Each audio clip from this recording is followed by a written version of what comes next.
पहिल्यांदा लोकसभा आणि नंतर विधानसभेच्या निवडणुका पार पाडतील अशी परिस्थिती आहे। या निवडणुकीच्या दरम्यान मुद्द्याचं राजकारण झालं पाहिजे या दृष्टीने आमचा असणारा प्रयत्न आहे। वंचित बहुजन आघाडी आणि महाविकास आघाडी यांची जी बैठक झाली त्या बैठकीमध्ये आमचा आग्रह होता की बीजेपीचं गव्हर्नमेंट आपण घालवणार असे आपली सगळ्यांची मनशा जरी असली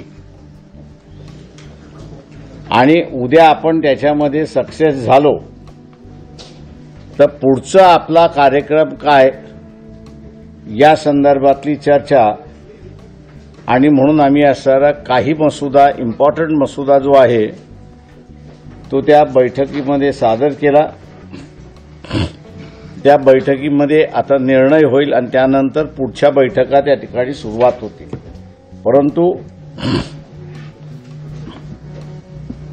एक सगळ्यात महत्त्वाचा प्रश्न असा मी त्या ठिकाणी मानतो तो म्हणजे कापसाचा आहे असं आम्ही त्या ठिकाणी मानतोय। दोन दृष्टिकोनातून आपण असं आम्ही त्या ठिकाणी मानतोय। एक की फॉरेन एक्सचेंज अर्निंग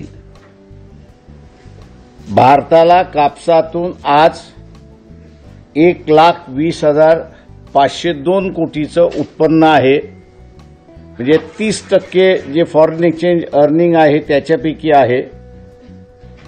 आणि दुसऱ्या बाजूस 60 लाख एम्प्लॉयमेंट डायरेक्टली इनडायरेक्टली या टेक्सटाईल इंडस्ट्रीमध्ये त्या ठिकाणी कामाला आहेत अशी परिस्थिती आहे। दुसऱ्या बाजूला आज कापसाच्या संदर्भात चायना एक वरती आहे अशी परिस्थिती आहे।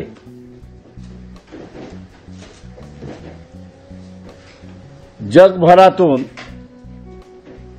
एक मोहीम सुरुवात झालेली आहे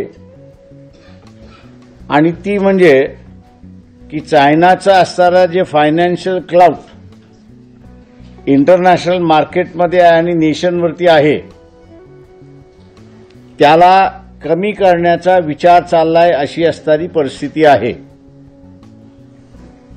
आणि त्या संदर्भात सेमी फिनिश्ड किंवा फिनिश्ड या स्वरूपाचं असणारं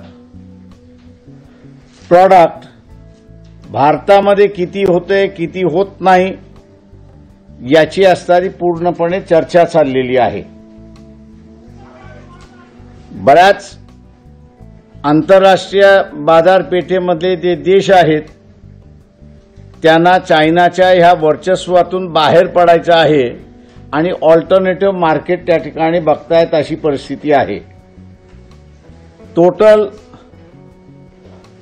इंटरनॅशनल कापसाचं जे ट्रान्झॅक्शन आहे म्हणजे कॉटन आणि टेक्सटाईल असं दोन्ही धरलं तर ते रफली 6 लाख कोटीच्या आसपास आहे अशी परिस्थिती आहे। भारताने याच्यापैकी 1 लाख कोटीचा व्यवहार सुद्धा असणारा भारतामध्ये आणला तर एम्प्लॉयमेंट हे जे 60 लाखाचं आज जे आहे हे 1,20,00,000 म्हणजे डबल होईल अशी असणारी परिस्थिती आहे। आणि म्हणून यासाठी ही इंडस्ट्री वाढवायची असेल आणि फॉरेन एक्सचेंजची गंगाजळ ही आपल्याला आणायची असेल तर कापूस उत्पादक हा जो फॅक्टर आहे आणि तो शेतकरी हा फॅक्टर आहे तर याला सांभाळणं सगळ्यात महत्त्वाचं आहे असं मी त्या ठिकाणी मानतोय।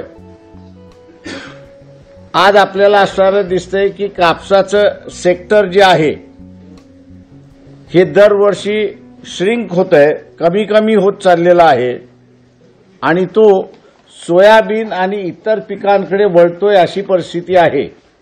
तेव्हा हा शेतकरी कापसावरतीच आधारित असला पाहिजे किंवा कापसाचं पीक त्यांनी घेतलं पाहिजे, यासाठी सेंट्रल गव्हर्नमेंटकडून किंवा स्टेट गव्हर्नमेंटकडून त्याला इन्सेंटिव्ह आज नाही अशी परिस्थिती आहे. बिगेस्ट एक्सपोर्ट अर्नर असताना सुद्धा त्याला नाही. पण त्याच्याच बाजूस आपण असताना बघितलं तर याच्यापेक्षा अर्धा व्यवहार हा सुरतमधला डायमंड मर्चंटमधला आहे. म्हणजे तो असणारा 50 ते 60 हजार कोटी ज्याला आपल्याला म्हणता येईल व्यवहार होत असतो आणि त्याला प्रचंड मोठ्या प्रमाणात इन्सेंटिव्ह दिल्या जातात. याचं कारण की तो व्यवहार सस्टेनेबल व्हावा म्हणून. आम्ही असताना त्या ठिकाणी हे मानतोय की जे कापूस पीक ज्याला म्हणता येईल की सेंट्रल गव्हर्नमेंटच्या किटीमध्ये 1,20,502 कोटी येतो, इथे शासनाने मदत केली पाहिजे आणि म्हणून आम्ही शासनाला प्रपोजल करतोय. शासनाने नाही केलं तर उद्या आम्ही सत्तेमध्ये आलो तर हे आम्ही राबवल्याशिवाय राहणार नाही अशी असणारी परिस्थिती आहे. महाराष्ट्रामध्ये दुसऱ्या पेजवरती आपण गेलात तर महाराष्ट्रामध्ये एकंदरीत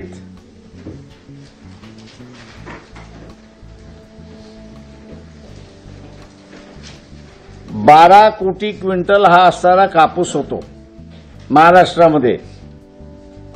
आम्ही असणारा त्या ठिकाणी प्रपोजल असं करतोय किंवा उद्या सत्तेमध्ये आलो तर त्याच्यामध्ये शेतकऱ्याला असणारा 500 रुपये प्रति क्विंटल हे पणन महासंघ असताना बोनस म्हणून दिल्या जात होतं महाराष्ट्र शासनाच्या वतीने. तीच पद्धत इथे असताना पुन्हा त्या ठिकाणी सुरुवात शासनाने करावी. शासनाने नाही केली तर उद्या आम्ही सत्तेमध्ये आलो तर ते आम्ही असताना करणार आहोत. बोजा आपण जर बघितला की महाराष्ट्र शासनाच्या बजेटवरती बोजा किती पडेल हा जर आपण विचार केला तर हा बोजा 6,000 कोटीच्या आसपास त्या ठिकाणी जातोय. सस्टेन करणं माझ्या अंदाजानं 6,000 कोटी हे जर आपण पाहिलं तर हे 3% 1 लाख म्हणजे 6% होतात. 1 लाख कोटीच्या आसपास हे करणं आणि डायमंडचं 50,000 कोटी टिकवण्यासाठी शासन हे त्यांना 12,000 कोटी त्या ठिकाणी दरवर्षी अनुदान म्हणून देत आहे. हे अर्धच आहे आणि म्हणून त्याला असणारं त्या ठिकाणी करावं अशी असणारी परिस्थिती आहे. दुसरा ह्या कापूस टिकवण्यामधला असणारा जो व्यावहारिक भाग आहे तो व्यावहारिक भाग या ठिकाणी की पिकिंगला कापूस वेचायला माणसं मिळत नाहीत अशी असणारी परिस्थिती आहे. आणि आत्ता सध्याचं असणारं जे रेट आहे त्या रेटमध्ये शेतकऱ्याला परवडत नाही अशी असणारी परिस्थिती आहे. आणि म्हणून आम्ही शासनाला असणारा प्रपोज असं करतोय की नाहीतरी EGS महाराष्ट्रातलं नरेगा हे महात्मा गांधी योजना ती वेगळी, पण महाराष्ट्रातली असणारी EGS जी आहे त्याचाही आज फंड कलेक्ट केला जातोय. त्याचाही टॅक्स हा नोकरीमध्ये जो आहे सेल्फ एम्प्लॉयमेंट जो आहे वकील डॉक्टर म्हणून आहे तो सगळेजण भरतात आहेत. तो वर्षाला 32,000 कोटीच्या आसपास आहे अशी परिस्थिती आहे. आम्ही शासनाला असं सुचवतोय त्या सगळ्या ह्याच्यामध्ये किंवा उद्या शासनाने इम्प्लिमेंट केलं नाही आणि कदाचित आमचं असणारं सरकार आलं तर आम्ही ते इम्प्लिमेंट केल्याशिवाय राहणार नाही. जो कापूस वेचणारा आहे त्याचं रेकॉर्ड केल्या जाईल BDOकडे आणि EGSच्या फंडामार्फत शेतकरी त्याला पिकिंगचा रेट काय देतो हा वेगळा आहे, पण शासन त्याला ज्याला आपल्याला म्हणता येईल की 1 किलो पाठीमागे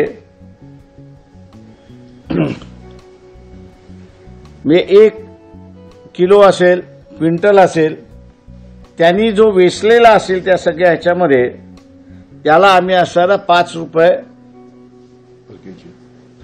शासनाकडून EGS मधनं सप्लिमेंटरी मजुरी म्हणून त्या ठिकाणी असणारं देण्याचं आम्ही असणारा प्रस्ताव त्या ठिकाणी करतो। कापूस हा दिवसेंदिवस आम्ही जे बघतो आहोत तो कमी कमी होत चाललेला आहे आणि भारतातलं 30% फॉरेन एक्सचेंज अर्निंग जे आहे हे कापसामधनं आणि टेक्स्टाईलमधनं आहे। ते राहिलं तर आपली फॉरेन एक्सचेंजवरती वर्ल्ड बँकवरची डिपेंडेबिलिटी त्या ठिकाणी कमी होत आहे। आणि मी दुसरं जसं म्हणालो की टेक्स्टाईल इंडस्ट्री ही असणारी इंटरनॅशनली $6 ट्रिलियन असणारी ही इंडस्ट्री आहे। व्यवस्थित जर प्लॅनिंग इथे झालं तर येणाऱ्या 5 वर्षामध्ये आपण असणारं ॲटलिस्ट 30% ती भारतामध्ये यायला तयार आहे। आणण्याचा काहीही प्रयत्न करण्याची गरज नाही। जे काही चायनाचं इंटरनॅशनल क्लाउड झालेलं आहे आज आपल्याला दिसतंय की जे डॉलरला सुद्धा चॅलेंज करायला निघालेले आहेत, त्यातून ते असणारा युरोपियन करन्सीला सुद्धा चॅलेंज करायला त्या ठिकाणी निघाले आहेत। त्यातून एक थ्रेट त्या सगळ्यांना असणारं वाटतंय आणि म्हणून स्वतःचा असणारा बाईंग सेंटर टेक्स्टाईलमधलं जे आहे, कॉटनमधलं जे आहे ते चेंज करायला त्या ठिकाणी पाहतात आहेत। इंडिया त्याचा असणारं डेस्टिनेशन आहे आणि कॉटन सस्टेनेबिलिटी आपण असणारं त्या ठिकाणी वाढवली आणि सस्टेन करण्यासाठी आपण प्रयत्न असं करतोय तर हे मार्केट शिफ्ट होऊ शकतं अशी परिस्थिती आहे। आम्ही शासनाला असणारा हा मसुदा पाठवणार आहोत मी जसं म्हणालो, आणि नाही झालं तर उद्याच्या असणाऱ्या जी आघाडी आहे त्या आघाडीमधला असणारं सत्तेमध्ये आलो तर हा आम्ही लागू केल्याशिवाय राहणार नाही असं मी या ठिकाणी जाहीर करतो। माझा निवेदन संपलेलं आहे।